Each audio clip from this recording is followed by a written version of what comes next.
Our last group is of the Global Health Lab, who has been mentored by Rena, and their pitch is to address maternal malnutrition and HIV regimen compliance in Botswana. Thank you.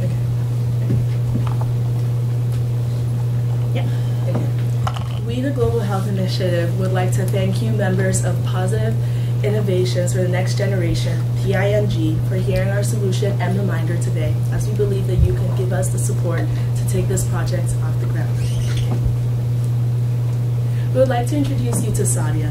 She is a Botswana woman who is pregnant and HIV/AIDS positive. Now, the problem with maternal health is that pregnant women like Sadia are at a higher risk of malnourishment. Coupled with HIV/AIDS, this risk grows significantly stronger, as studies have shown that antiretroviral medication can also increase this malnourishment. So, in order to stay healthy, she has to take a host of medication, including supplements and therapies that will help her maintain the level at which she could stay healthy. Now, in order for this regimen to work, she has to stagger some of the multivitamins as to prevent drug-to-drug interaction. Now, like many other women, Sadia also has to not only juggle her medication, but she also has to juggle her family life and a job. Now, this brings a problem of adherence, as with all these many factors, she can forget to take her medication at the specific windows that need to be taken, which can create a problem and increase adverse effects such as drug-to-drug interaction, mother-to-child HIV transmission, and drug resistance. Now, Sadia's problem is a complex one, and it's one that continues to burden women worldwide. This is especially true of developing countries in sub-Saharan Africa with high rates of HIV/AIDS, such as Botswana. Women who are both malnourished and HIV positive, such as Sadia, face a risk of maternal mortality of up to 5 times greater than that of other pregnant women. And the risk of mother-to-child transmission is also increased. To effectively quell these risks, adherence is paramount. The World Health Organization defines adherence as conformance to recommended timing, dosage, and frequency of medication during a prescribed period of time. In the case of HIV/AIDS, adherence rates below the high threshold of 95% lead to treatment failure and to the creation of drug-resistant strains of the virus. Many factors such as regimen complexity, side effects, and cultural norms contribute to non-adherence. And non-adherence in turn burdens health systems and puts general public health at risk. Tackling adherence is a cost-effective approach to fighting HIV/AIDS, necessary in addition to traditional treatment-based approaches and medical advances. Now, let us focus on Botswana. It has among the highest rates of HIV/AIDS worldwide. 30.4% of Botswana pregnant women are HIV positive. Notably, it has also been one of the most successful countries in scaling up its antiretroviral program. The government provides free antenatal health care, which includes HIV testing, antiretroviral treatment, nutritional supplements, and access to treatment counselors. Additionally, 20% of women are anemic and/or vitamin A deficient. And the most common reason for non-adherence is forgetfulness, though regimen complexity and cultural norms do play a part. Since Botswana has a clear need to improve maternal health, and it has the necessary framework to treat the virus, it is an ideal setting to implement projects whose aim it is to improve adherence, the next step in fighting the global HIV/AIDS epidemic. A successful project will improve adherence and in turn improve the nutritional status of these women to assure positive birth outcomes. So we have a simple 3-step solution. Now, going back to Sadia, she visits the health clinic from a weekly basis, perhaps a monthly basis, to pick up her ARV medication. Now, in the first step, she'll go to the health center, as she usually does, and she'll bring a phone with her, which is something that a family would typically have. Now, at the health center, in stage 2, a healthcare worker would insert different phone numbers, for example, 3 or 4 different phone numbers, that have different ringtones. Now, in the third step of the solution, Sadia will return back home, and at different intervals in the day, the phone will ring with a distinct ringtone. In addition to the ringtone, there will also be a text message, and this text message would include information such as which medications to take, what time of the day that medication should be taken, and even what time in that particular interval of the day, so like before a meal or after a meal, that medication should be taken. And that will allow Sadia to stay on top of her medications, and it will remind her exactly of what to take and when to take it. Now, in addition to the text message, there will be an emoticon, or those smiley faces, or those happy characters that are included in text messages. And a specific emoticon will correspond to a specific medication. Now, for example, if Sadia has to take calcium at, for example, noon, there would be an emoticon with big, strong arms that represents the strength, the effective strength that you get from taking calcium medication. And these emoticons will correspond to different medications throughout the day. Oh, sorry. Oh, that's not supposed to happen, but it's supposed to say implementation. Anyway, so now we're pitching to PING, you members of PING, for many reasons. One is because we saw that you support mobile health initiatives, especially to improve health access, such as we have already outlined, programs to improve adherence, also programs that monitor patients' progress. And we also noticed that you have many different collaborations, both on the private sector and in the government, which is very important when we have to implement a new solution in a different country, in addition to other non-governmental organizations that can also provide the support, both financially, to implement our program.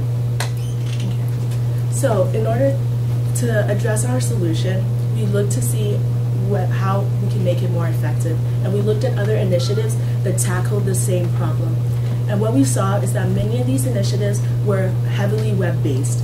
So our solution is effective for 3 reasons. It is simple. We are only sticking to text messages and ringtones that are simple and is available with many different phones of different capabilities.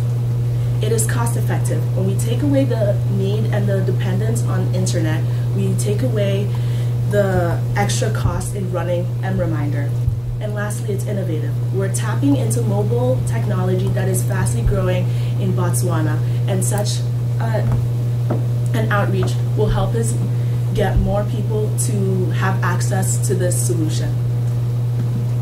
So to increase user acceptability, it is crucial that our solution is aware of the the entrenched cultural norms and trends in Botswana. Defiance of cultural practices are often taboo, especially during the vulnerable state of pregnancy due to fear of possible punishment from ancestors. That being said, HIV/AIDS stigma is widespread and deeply rooted in the social attitudes within the country. Therefore, it is imperative that the reminders do not appear exclusively synonymous with HIV itself. Now, cell phone use would be a sustainable solution in Botswana because the mobile subscription rates has raised significantly to one of the greatest in the world in the past decade. Further, the primary purposes of having a phone in the country is to make calls and text messages and receive them as well. Specifically in urban regions, the amount of women employed in non-agricultural wage labor is also growing too, but they're often juggling the role of a mother and a householder too. Daily commitments such as antenatal care, from which benefits are not immediately apparent, are usually pushed aside. But our solution presents reminders that do not take time from their daily tasks or stir confusion of which regimen to take. And lastly, though there are over 20 languages spoken in Botswana, setting up the messages in only Setswana would not pose a significant barrier, as 90% of the population speak and communicate in Setswana with ease. The remaining 10% can rely more heavily on emoticons. Now, in terms of actually implementing our solution, the possible limitations we face range from women actually signing up to our program to the improper dissemination of information to our program. So in terms of local government, it's important to persuade traditional leaders, in this case chiefs, to help encourage and disseminate our solution. This is because the institution of chieftainship has been a part of Botswanan culture since pre-colonial times and continues to exist after their independency. Now, as previously mentioned, a big problem is the actual stigma of having HIV and not wanting someone to find out through your phone's ringtone that you're a carrier of the virus.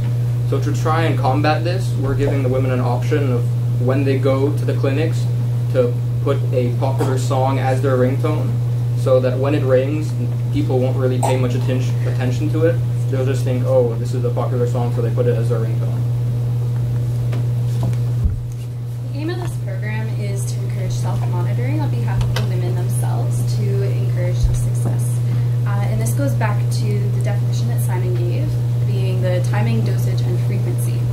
Now, in terms of monitoring the program itself, we are going to have a healthcare worker asking a few simple questions when the women come in for their scheduled appointments, just being on how they found the program, whether it's actually working for them. We ask for a self-rated adherence level, any comments or suggestions in general for us to improve. And future directions include expansion, hopefully going into further partnerships in other sectors and moving on to various locations in different countries.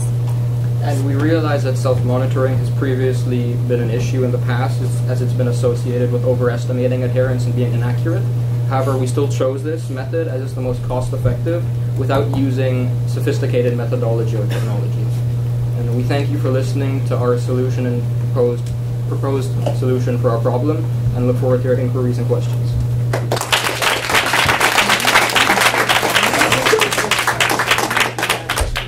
Questions?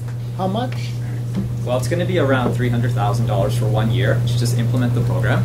And that cost is going to be breaking down with $200,000, which is going to be network fees that MASCOM would have to implement, and then $100,000 of our safety net.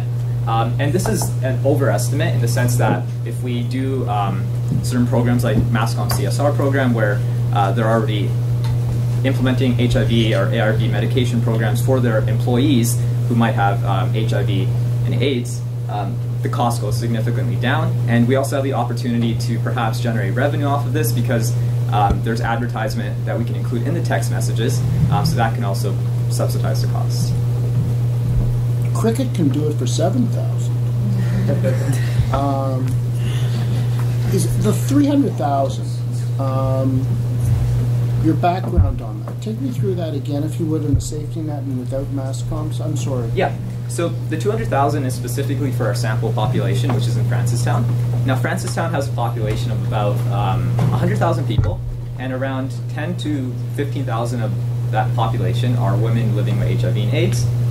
In that, each text message costs around 2 cents to 3 cents Canadian. And No, then, yeah.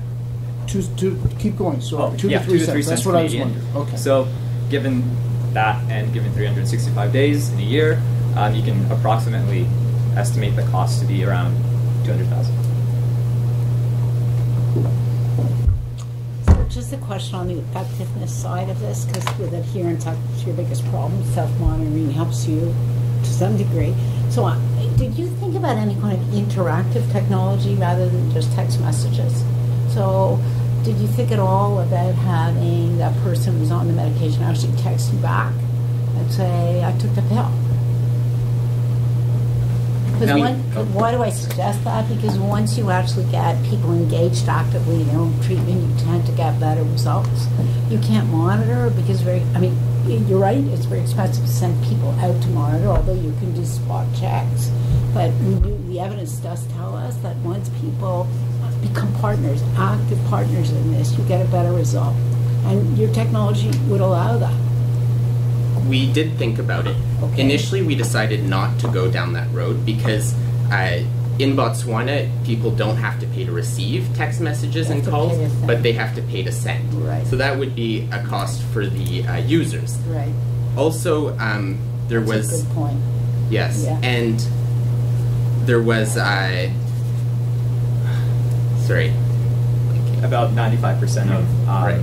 the women already go to the health center, so that can be a checkpoint for monitoring. But how often, when do they go? Once a month? Some of them choose weekly, some of them choose monthly. It really Right. depends on their schedules. Right. Yeah.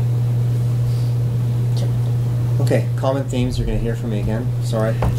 So I completely agree that going through local governance is the way to get access to these women. So that's there's this educational component. I completely understand that and agree with it. I'm wondering about the clinics that are eventually, or they're getting funding through the Ministries of Health, I imagine.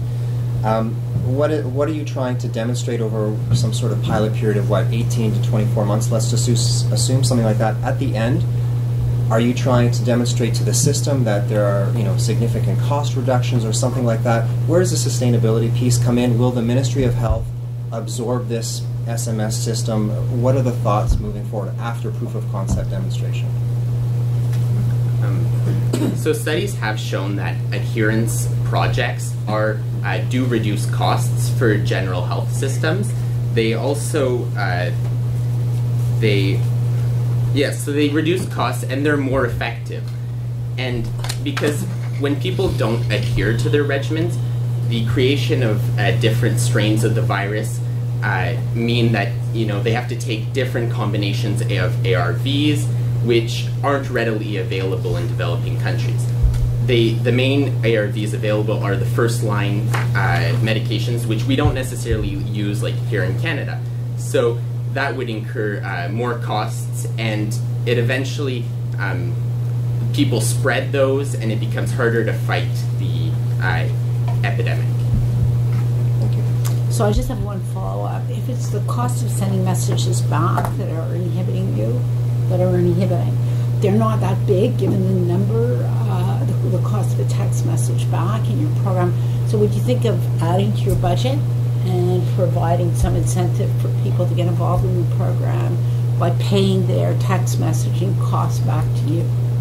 Yeah, that can be included in our budget in future plans. Yeah. Okay. Who does this now? So, as I mentioned, Positive Innovation for the Next Generation has programs specifically in Botswana, especially one called Kagokolo, which means reminder in Setswana. And essentially what they're doing is trying to improve adherence.